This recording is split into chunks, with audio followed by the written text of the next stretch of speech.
Got done doing a live weather briefing here, and apparently there was an audio problem that I was not aware of. So we're going to go ahead and look over and review this next system that's coming in, everyone. So we're going to go ahead and look at the HRRR model. Go ahead and do this pretty quickly here. We're going to go ahead and look at the precipitation and the onset, the timing, and whatnot. So at about 3 o'clock tomorrow, we're going to have the front's going to be a little bit south of Paducah, Kentucky, the cold front. Cold air coming in from the north going south. We'll have a change over to precipitation, freezing rain and sleet, parts of central Missouri, southeast Missouri, southern Illinois. And as we go throughout the day, about 3 o'clock, you can see some of the heavier banding here across southern Illinois and southeast Missouri. That's indicative of a possible some heavier snowfall that might occur if evolution takes place with radar and if this actually verifies, because this is a forecast model. So as we go through the day on Wednesday, about 3 o'clock, changeover into Paducah, Kentucky is going to start to occur, and you're going to experience probably some freezing rain and sleet, mostly snow about 4 o'clock to 5 o'clock here in southern Illinois, parts of south central Indiana, as well as southeast Missouri and south central Missouri as well. And as we progress through the day and progress through the evening on Wednesday night into Thursday, I'm more concerned with parts of southern Illinois and parts of western Kentucky. Also, if you notice here, when the system starts to eject towards the east-northeast, you're going to start to have some of this heavier banding over here in parts of eastern Kentucky. And this is where, you're going to get some of your heavier snowfall accumulations out in central and eastern Kentucky with this system. I would say anywhere between a dusting to about 1 to 2 inches here in southern Illinois. And we're going to go ahead and look at a forecast model here. It's a depiction of a potential snow accumulation. Every forecast model is different, but there's some agreements. What I was saying over here in eastern Kentucky, you have potential to receive some more accumulation over here between 3 to 4 inches over here in eastern Kentucky, central Kentucky. Depending on where that heavier banding sets up, not everyone will see that, but depending where the heavier banding of snow sets up, that's where you'll see your greatest accumulations occur. So we're going to go ahead and look at the icing potential for this. There's not a lot of ice with this.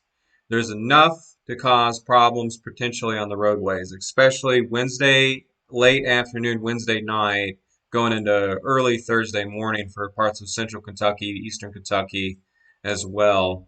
So we're going to go ahead and look at the surface map here, and this is the temperature depiction of what temperatures are going to look like possibly tomorrow.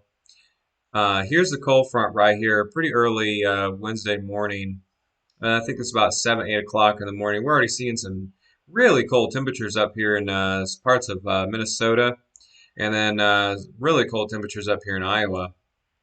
And then as we progress through the day on Wednesday, this would be our coldest temperature period will be at about 10 o'clock, 7 o'clock in the morning on Thursday morning, where it's going to be really cold up here in parts of central Minnesota, southern Minnesota, and also central Iowa, where we could have some temperatures -1 to -8 degrees up here.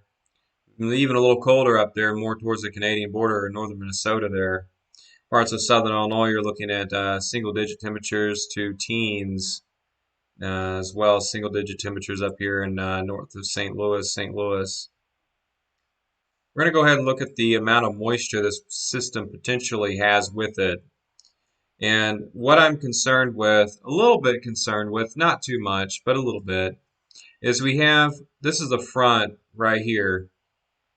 And what we have is we have frontal convergence. We have pooling of moisture up on the front itself. And that's really good for snow lovers if you like snow, or this will help a little bit, maybe help push out a little bit more snow for some areas, especially here in southern Illinois and parts of western Kentucky and southern southeast Missouri area.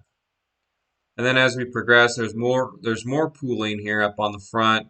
And that's why I'm a little bit more concerned over here for eastern and central Kentucky for maybe a little bit more higher accumulations between 2 to 5 inches in some areas. So we're going to go ahead and look at the forecasted wind speeds with this front. Now the front is actually right about here. And parts of Iowa, you're saying, well, it's probably pretty windy right now. Northern Iowa, central Iowa, you're going to get some gusts between about 30 and 35 miles an hour.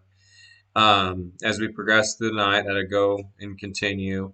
Parts of Kansas and Oklahoma, northern Oklahoma, central Kansas, southern Kansas, we'll get some wind speeds probably between 30 35 miles an hour, give or take, behind the front. Winds are going to switch out from the north, going south. We'll have southerly winds tonight going up from the south, going north, bringing in some dew points, some more moisture from the Gulf. And as we progress through the day tomorrow, our wind speeds here in parts of Missouri and central Arkansas and parts of southern Illinois between gusts between 25 and 30 miles an hour, which may make visibility a little bit more difficult at times in those heavier snow bands. So we're going to go ahead and look at what the radar may look like at the time precipitation starts. And one thing you'll notice is with the pooling on the front and whatnot, you have some of these heavier bandings right here of snow. Depending on where those set up, you could have some higher accumulations, not much, but visibility may drop in for a short period of time. And then what I was saying earlier with parts of eastern Kentucky here, where you have some heavier precip at about 11 to 12, 2 o'clock in the morning over here in eastern Kentucky. That could put down about 2 to 5 inches of snow for central and eastern Kentucky as we go throughout the night.